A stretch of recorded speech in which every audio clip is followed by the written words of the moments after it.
ሰገጤ መሆን የሚያስፈራችሁ ፋራ መሆን የሚያስፈራችሁ ድድብ ማለት የሚያስፈራችሁ ሰዎች የድድብና ውጤቱ ምንድነው ታውቃላችሁ? የፋራነት ውጤቱ ምንድነው ታውቃላችሁ?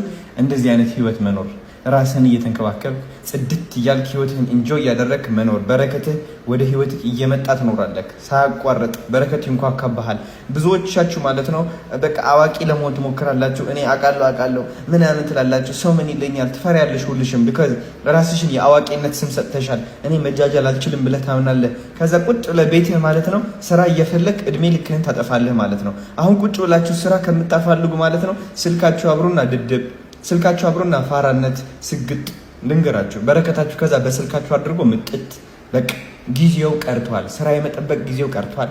ልንገራችሁ አሁን አንድ ዶክተር ወደ ዩኒቨርሲቲ ሄዶ ለ7 ዓመት ይማራል። እሱ ዶክተር ለ7 ዓመት ተምሮ ከዛ በኋላ የሚከፈለው በወር ስንት እንደሆነ ታውቃላችሁ? እናንተ ግን በዚህ 7 ዓመት ብቻ ሳይሆን በ2 ወራት ውስጥ ብቻ ህይወታችሁ መቀየር ትችላላችሁ። አንድ ዶክተር በወር ከሚያገኘው በላይ እናንተ በአንድ ቪዲዮ በሁለት ቪዲዮ መስራት ትችላላችሁ ነው። የምር ግን ይሄ ልጅ እኔ ሌላ ተልእኮ አለው ብዬ ነው ማስበው። እንዴ ሰው እንዴት ትምህርትን ዲስከሬጅ ያደርጋል? ሜዲሲን ትምህርት ቤት አትሄዱ፣ በቃ የትኛውም ከትምህርት ጋር የተያያዘ ነገር እንዳያደርጉ ነው እንግዲህ ለወጣቶች እያስተላለፈ ያለው መልእክት።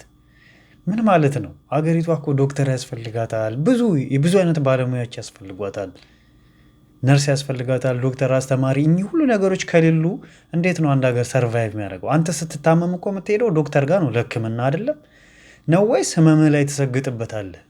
አትሰማውም ህመምህን። ስለዚህ እንደዚህ አይነት በጣም ዲስከሬጂንግ የሆኑ ንግግር ለሚከተሉ ሰዎች ማቅረብ ጥሩ አይደለም። ብዙ ባለሙያ ያስፈልጋታል አገሪቷ። ስልኩን አውጥቶ በስልኩ ቲክቶክ የሚሰራ ወይ ቪዲዮ የሚያይ ሰው ብቻ አይደለም የሚያስፈልጋት። ስራ የሚሰራ ሰው ከሌለ እንዴት ነው ሰርቫይቭ የምታደርገው እዛ ሀገር? እንደዚህ አይነት ምክር መስማት የለባችሁ። ትክክለኛ ምክር አይደለም። ሰው ሁሉ በየሙያ ዘርፉ ይጎብዝ ይጠንክር ወይም ይሰግጥ የሚል ሀሳብ የሚመስል ነገር አንዳንዴ ያነሳል። አንዳንዴ ደግሞ ከዛ ጋር የሚጋጭ ሀሳብ ላይ ካሁን እንዳሁኑ አይነቱ። ስለዚህ ምን አይነት ማህበረሰብ እንዲገነባ ነው የፈለገው ይሄ ልጅ?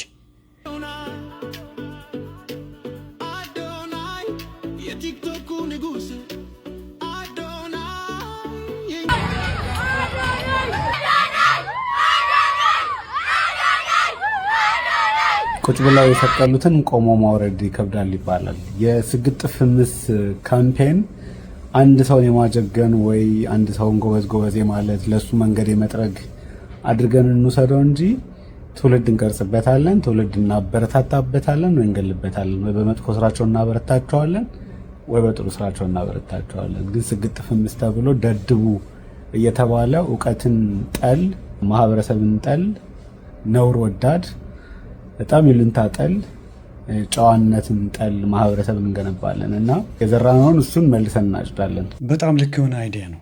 የዘራነውን ያንኑ መልሰን እንደምናጭድ ምንም ጥያቄ የለው። ምክንያቱም ማህበረሰብ ጠል የሆነ እውቀት ጠል የሆነ ማህበረሰብ እስከተፈጠረ ድረስ ውጤቱ ምንም አጠያቂ አይደለም፣ በጣም አደገኛ እንደሚሆን። ስለዚህ ላጨደው መዘጋጀትም ያስፈልጋል። ይህንን ነገር በተቀበልነው ልክ ማለት ነው እና በጣም ቆንጆ ሀሳብ ነው ያነሳው ይሄ ሰው። ስለ ሰግጥ ፈምስ ካምፔን ያወራው ነገር ቆንጆ ነው። በጣም ሼር ማድረገው አይዲያ ነው።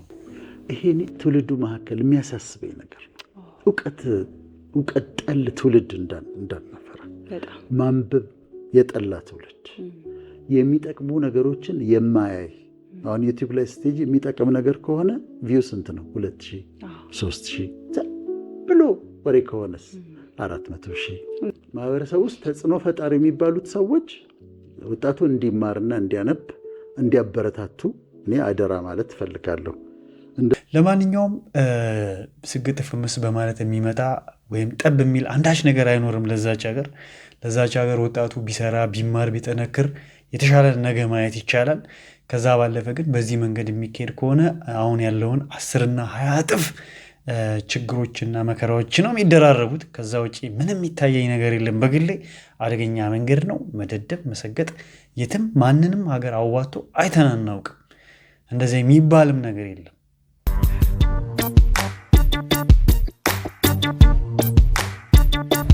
ጥሬ ስጋውን ሳበላ ነው የምትወጣው 30 ግራም ብቻ ነው የምበላው ነው ጥሬ ስጋ። ለዛ ነው ቤት ያስመጣሁት 30 እስከ 50 ግራም፣ ከዛ በላይ አልበላም። ያ ማለት 30 ግራም ግን ምን እንደሚያክል ታውቃለህ? ትንሽ ነው። እቺን እኮ አታክልም። እቺ አይ አይደለም፣ አትሳሳት። 30 ግራም ነው ያልከው።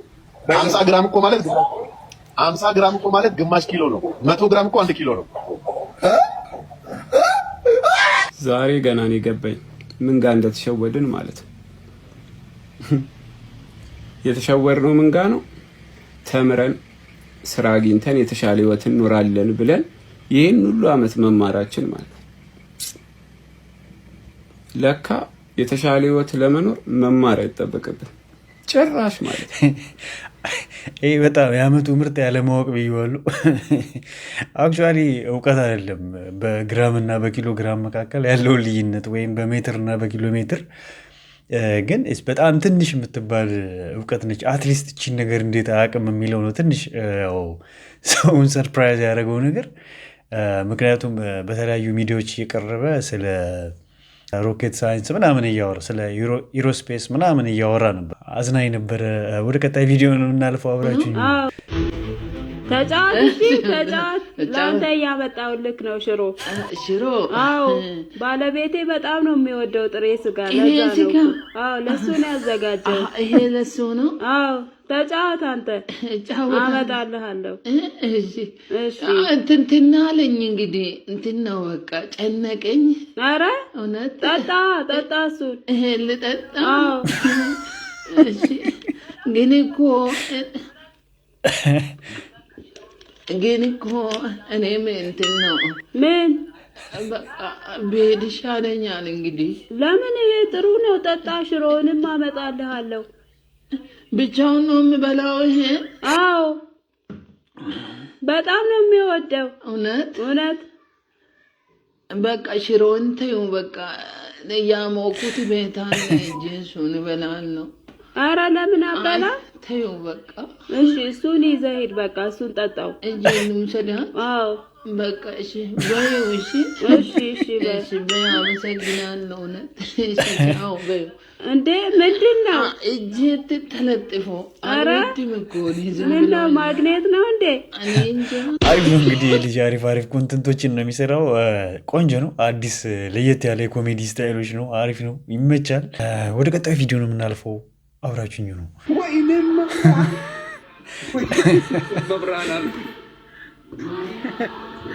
ይሄ ሰውዬ ሳይቸግረው እዚህም እዛም እያለ ግራ ገባው እኮ የሚቆምበትን ቦታ አጥቶ። ለማንኛውም አመለጠኝ ብሎ የተጸጸጠበት ሁኔታ አስቆኝ ነው። አንድ ቦታውን ለማለት ነው ምረጥ።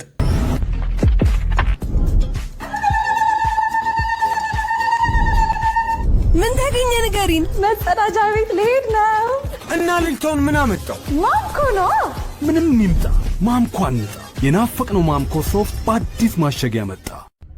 ማት ይምጣባችሁ ነው። አሁን የክሬቲቪቲ መሆኑ ነው፣ ማስታወቂያ መሆኑ ነው። አንቺ ሽንት ቤት ልሄድ ነው እልል ይባላል። ትልቅ ሰው አይደለሽም።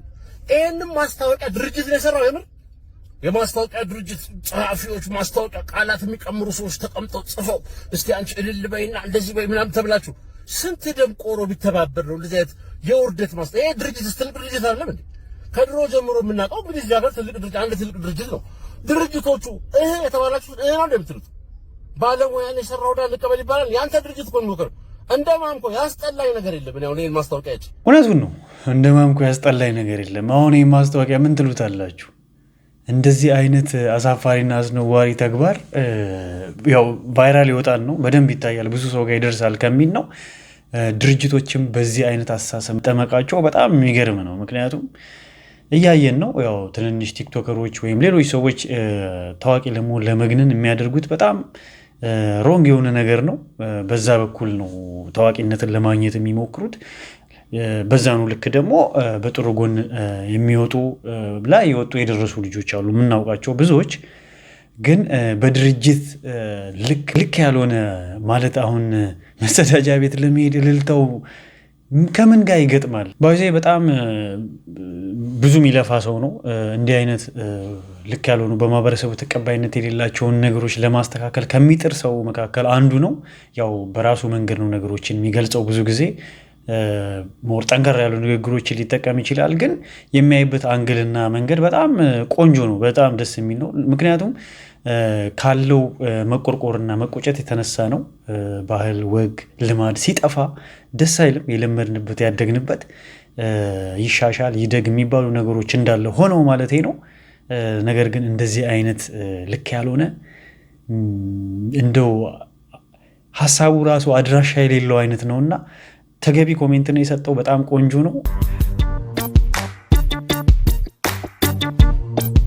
የወንዶች ጉዳይ ሚኒስትር የወንዶች እንባ ጠባቂ የበላይ አመራር ኃላፊ ሲያንሰኝ ነው።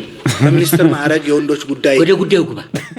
በመጀመሪያ ደረጃ ያሉትን ወርቃማ ጊዜዎትን ሰውተው እኛን ለማነጋገር ፈቃደኛ በመሆኑ በእኔና በችግሩ ገፈት ወደ ጉዳዩ ግባ።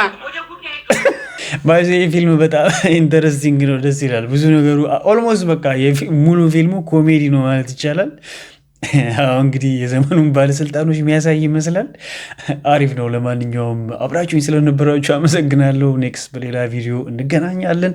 እስከዛው ድረስ ይመቻችሁ። መልካም ጊዜ ተመኘው። ባባይ